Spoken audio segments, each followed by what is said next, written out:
Hello and welcome to this edition of Takeaway Tuesday, where we're going to be talking about the use of ground rules in the forensic interview. And we're going to use the term ground rules, but we could also be using the terms interview instructions or guidelines. They all mean the same thing. Ground rules are designed to help children who are conditioned to give responses when they don't know the answers. It's designed to help them say, I don't know, or I don't understand the question, or that doesn't make any sense, or to correct you and I if we make a mistake, and also to increase truth-telling in the interview. The challenge with the forensic interview guidelines is that they're not applicable to all children.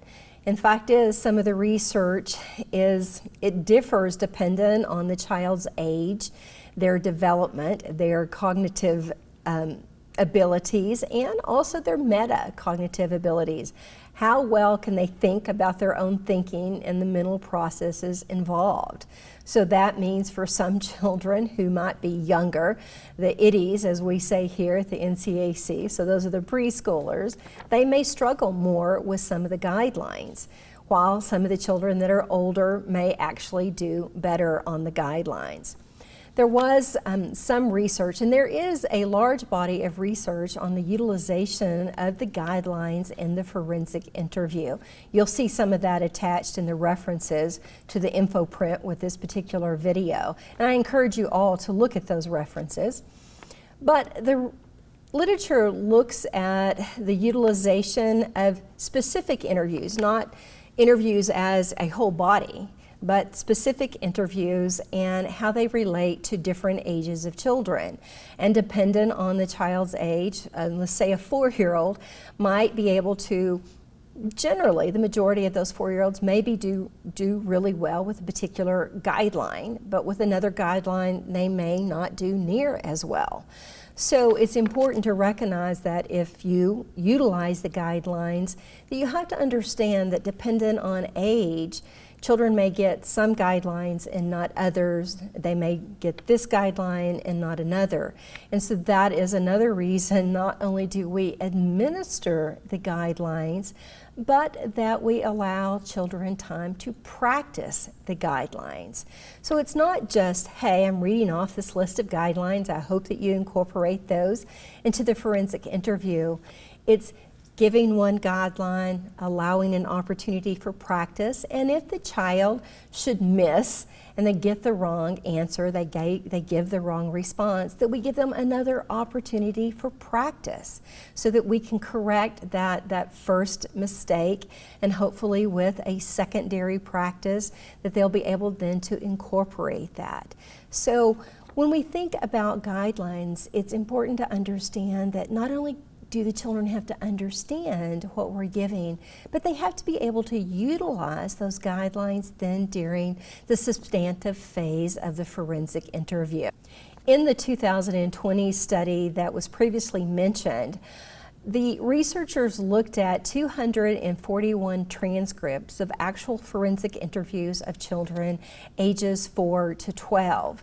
And they found again that some of those 4-year-olds did fairly well on some questions, but then on other questions or guidelines they didn't do near as well. So there wasn't just this across the board, either this age group did great on the guidelines or this age group didn't do well. There really was some differences. And again, looking at the research, there's not consensus on giving guidelines to children. There is more question, I think, with the guidelines with preschoolers. And some of the issues are, do they have, again, that metacognition, their ability to think about their thinking? Can they truly utilize the guidelines later in the interview? In a 2015 research article, the researchers were concerned, and so they looked at how long it took to administer the guidelines. And what they found is that on average, it only took about 2 minutes. It's not a large length of time, and if you're interviewing a preschooler, it doesn't seem to take that much time. Now, they may not be able to understand some of the guidelines, but as far as time, it didn't take a large body of time away from other important issues in that forensic interview process. Another issue to consider is where within the forensic interview to place the guidelines. Some protocols utilize the guidelines at the very beginning before report development. Some guidelines conduct rapport development with the children and then insert the guidelines, and some protocols do not formally administer the guidelines, but instead reinforce their use if they occur organically within the interview process. One of the guidelines that is used in the United States, the NICHD, which is the National Institute of Child Health and Human Development, and that is the most researched protocol in the United States, or actually in the world, originally had the guidelines at the very beginning of the interview. But a couple of years ago, they came out with a revised protocol where they put the guidelines after rapport development. And what they found, and some of the research that was published at that time, indicated that if the guidelines are given after rapport development, should the children later make a disclosure in the substantive phase of the interview, they will give more information. So it is something to consider.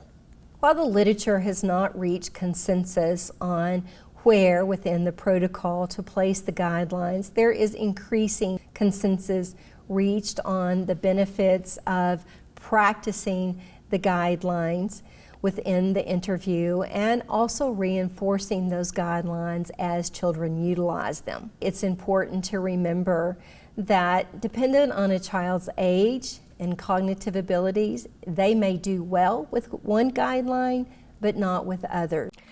If you'd like more information, please check out calio.org. Also look at the NCAC Virtual Training Center for different webinars and seminars that have been recorded with experts in the field. And as always, if you have any questions or comments, please email me at the link below. Thanks and have a great day.